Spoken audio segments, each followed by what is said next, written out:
Hi, and welcome back to Criminology. We're looking at Chapter 1, Part 2. Now, in Part 2, we're going to explore the role of the criminology in society and the responsibility that is on the criminologists as experts in the field of criminal behavior and the criminal justice system.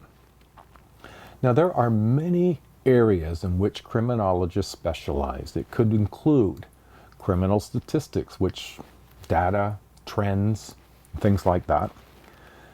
There's also the sociology of law, theory construction of crime and deviance, and crime and criminal law systems, where we have background or elements of crime and defenses, the penology, so what happens to criminals when they are convicted. Penology is looking at that, sentencing options. And finally, ethical issues in criminology. So that's kind of what we're going to explore. We're also going to learn about the difference between deviant behavior. Now, that's behavior that departs from the social norms, but it's not necessarily criminal. And criminal behavior, where the actions are deemed socially harmful or dangerous, that they're included in criminal law. And the factors that are involved in the declaration by society that an act is no longer merely deviant, but is now moved into the realm of criminal behavior. So let's find out how this all happens. Let's get started. So what do criminologists do? Criminologists, like a lot of other scientists, collect information for study and analysis accordance with the research methods of modern science. Now, clearly, criminology is a discipline composed of the accumulated knowledge of many other disciplines. And we're going to keep coming back to that. Criminal statistics are an important part of criminology. There are the measurements of the amount of trend in criminal, of a criminal, the activity. So a scientific methodology issue for all sciences is that all results of research, tabulation, and statistics must be both reliable and valid measurements of criminal behavior. Now, those two are really important. So what is meant by reliability and validity? Reliability and validity, they apply to all the sciences. Any research that is done needs to be both valid and reliable. So let's look at what these are. I'm going to use an analogy of a weigh scale to draw attention to what makes these terms so important. So let's look at validity. Validity is the extent to which a study or research instrument accurately measures what it's supposed to measure. So consider the weigh scales. They measure weight. They don't measure intelligence. They don't measure creativity or communication skills. So if yours does, it's not a valid weigh scale. Reliability, that's the extent to which a study or a researched instrument yields consistent results. Now, using the weigh scale again, if you jump on the weigh scale and it weighs you, and then you step off it for 30 seconds and jump back on, and it gives you a very different reading, well, then it's not very reliable. A reliable research needs to be the same kind of results every time you do that research in that manner. Okay, so those two are important. Accuracy is critical, as crime statistics inform the government as to what, if any, changes in laws, sanctions, and victim supports or policies that need to be made. So the more accurate the data, the better able a government is to make changes that address social issues. Therefore, having a reliable and valid research impacts the sociology of law. That's a sub-area of criminology that allows for the ongoing development of a broader historical, current, and maybe future criminal trends. Your text references this importance with an alteration of laws related to online bullying and other examples. Now, criminologists spend much of their time wondering and imagining, why do people commit crime? Even those who could be caught, punished, and stigmatized. Since the field is so interdisciplinary, that just means many academic backgrounds are involved. That means many different theories have been posited. They do not precisely explain criminal behavior. However, the body of evidence behind many of them supports the strength of the theory. So let's look at that for a moment, theories. Consider theories like different shades of sunglasses. Each color of sunglasses that you put on only make reality a little different from the second color and the third color. So which is most accurate? Well, each theory is looking at reality, however, each with their own perspective based on their research. Now, each represents an alternative explanation for criminal behavior. Now, theories can go a long way to help us better understand and other details and types and patterns of crime, rationales and motives. So we're going to explore these topics later as well. Now, a couple of additional terms we should touch on. Penology. Penology, this term is considering what needs to be done to control or correct known criminals. Now, some researchers of penology study rehabilitation of criminal offenders. Others consider such solutions as capital punishment and mandatory sentences. So this area of study is more specific, the study of punishment and prison management. Now, a second term we need to touch on, and we'll revisit it again, I think it's in chapter 3, is victimology. Now, this might be what you might think, research into what and how to support victims of criminal behavior, including using the victim surveys to measure the nature and extent of criminal behavior and to calculate actual costs to victims. Calculating the probability of victimization risk is a very important element. Studying victim culpability in the precipitation of crime, that is, what role do victims play in their own victimization? Designing services for crime victims, such as counseling, compensation, and restorative justice programs. That's part of all of what gets incorporated. Now, it's probably at this point, it's really good that we start to look at how do criminologists, how do they define crime and deviance? They're not the same. Deviance, criminologists use the term deviance to describe behavior that violates social norms, including some laws.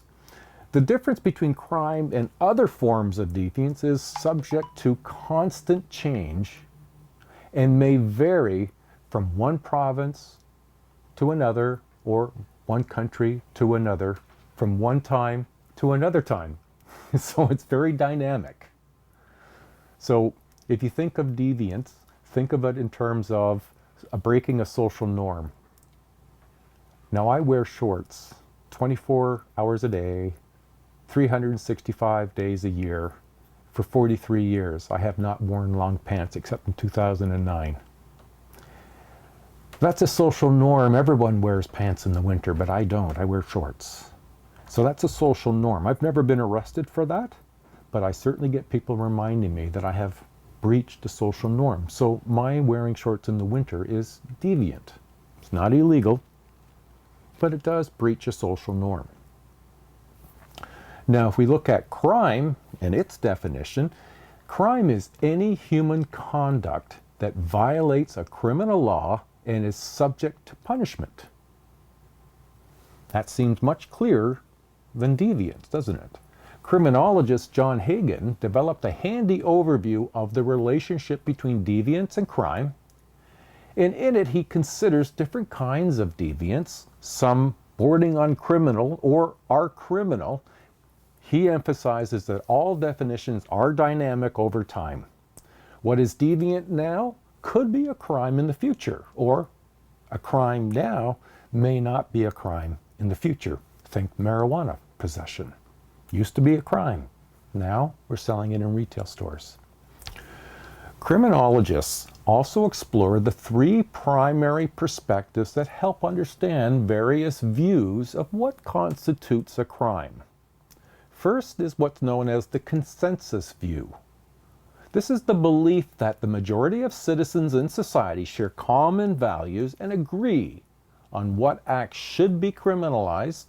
That makes it a consensus. We all come to a general agreement. That doesn't mean everybody, but a vast majority. The model assumes that members of society by and large agree with what is right and wrong, and that codification of social values becomes law with a mechanism of control that settles disputes that arise when some individuals stray too far from what is considered acceptable behavior or criminal law. Now, law functions to reconcile and harmonize most interests that most people accept with the least amount of sacrifice. The second view is what's known as conflict view. Now, this is the belief that the criminal behavior is defined by those in power to protect and advance their own self-interests. Now, some criminologists view the making of laws in society from a different theoretical perspective, and in their interpretation, known as the conflict model, criminal law expresses the values of the ruling class in society, and the criminal justice system is a means of controlling the class that have no power. And then the third view is the interactionist view, where the belief that those with social power are able to impose their values on society, and then those values define what is considered to be criminal acts. Now, this is similar, if you were paying attention, and I'm sure you were, this is similar to the conflict perspective. However, the interactive perspective is more focused on the moral crusaders and moral entrepreneurs. These are people with a personal agenda, promoting their beliefs over most others, and they're motivated by what changes in illegal standards. Ultimately, criminologists must have a definition of crime, and crime is a violation of social or societal rules of behavior as interpreted and expressed by the criminal law, which reflect public opinion, public options, if you will, traditional values, and the viewpoint of currently holding of societal and political power. Individuals who violate these rules are subject to, say it with me, sanctions by state authority, social stigma. Stigma is usually associated in terms of people look at people who have committed a crime differently than those who haven't. And the loss of status. Sometimes we lose some of our status. I mean, families can, disparage a family member who commits a crime, and so there's an element of loss of status there potentially, or you may lose a job. All right? So this definition incorporates all three views, the consensus, the conflict, and interactionalists. Now we're going to move to crime and criminal law. Criminal law concepts have a long history in human development, dating back more than 3,000 years. The Code of Hammurabi, an eye for an eye. Now, the ancient king of Babylon who created these were attributions for laws broken were spelled out. The Mosaic Code, this is from ancient Israelites, around 1,200 years ago, created the Mosaic Code based on the Ten Commandments and the laws of the Old Testament. Still the foundation of our Canadian legal system. Now, one of the elements that emerged out of the mid-12th century is common law. Common law is born out of the Old England, and again, I said around the mid-12th century, and it introduced the term precedent. When judges published their rules, they became a collection of decisions that create a foundation for future cases of similar elements, and that's, a guide for consistent ruling. That's the precedents.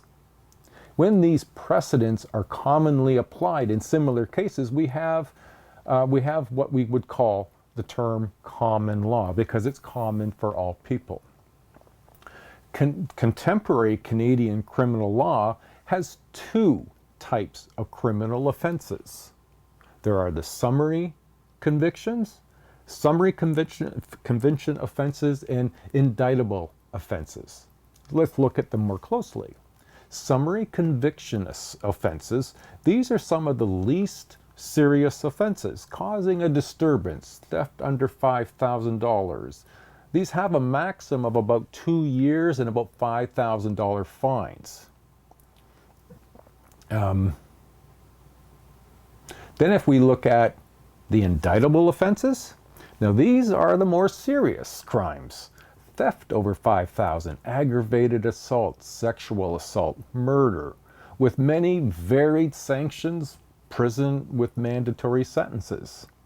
Now there is a third, less used form known as the hybrid offenses, and these can include forcible confinement, hate crimes, where the Crown Attorney will review the evidence and decide whether to charge under the summary or indictable offenses.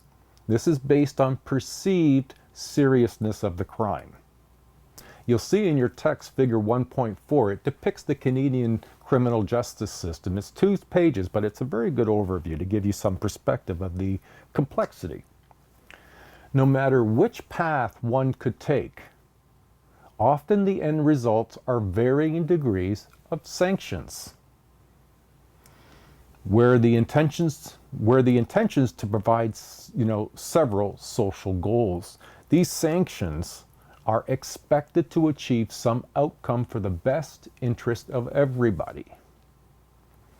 Enforcing social control, discouraging revenge, expressing public options and morality, deterring criminal behavior, punishing wrongdoing, and maintaining social order. Now, for some additional examples of those, you'll find them in your text on page 19.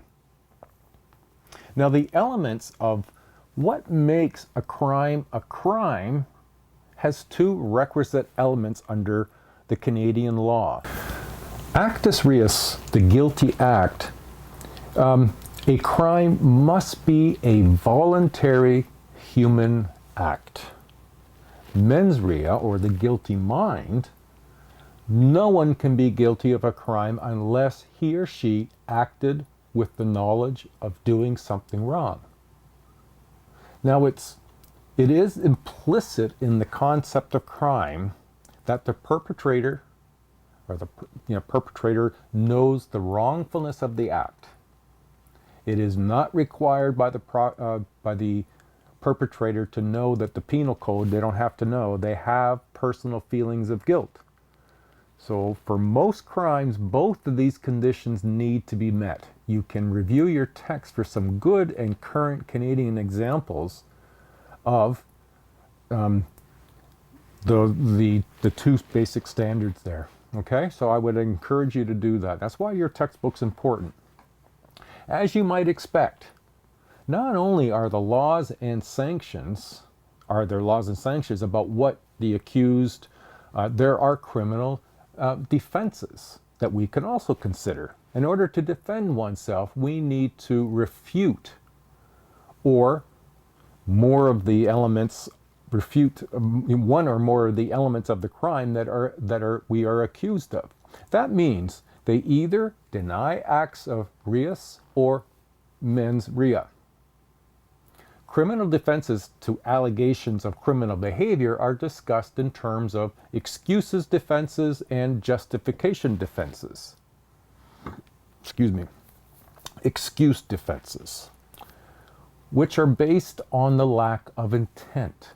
Now, this can include innocence based on mental disorder, intoxication, and automatism. Automatism is that sort of altered state of unconsciousness.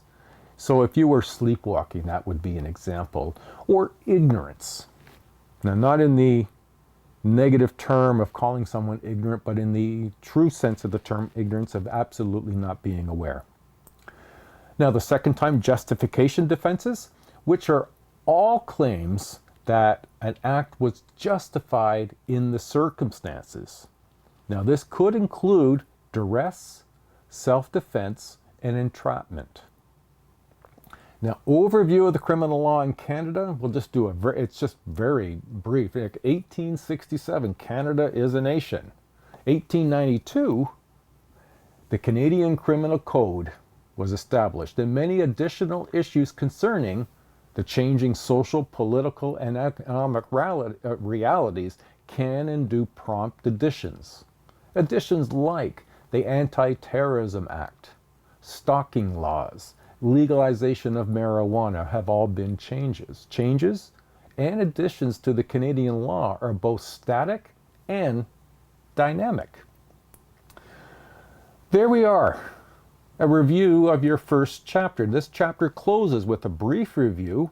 We're going to touch on some of the more major ethical issues facing criminologists regarding what to study, whom to study, and how to study, given the importance of the work of criminologists and the reliance placed on such work by society.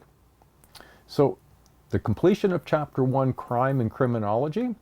Next week, we're going to explore Chapter 2, and this is going to look at the nature and extent of crime.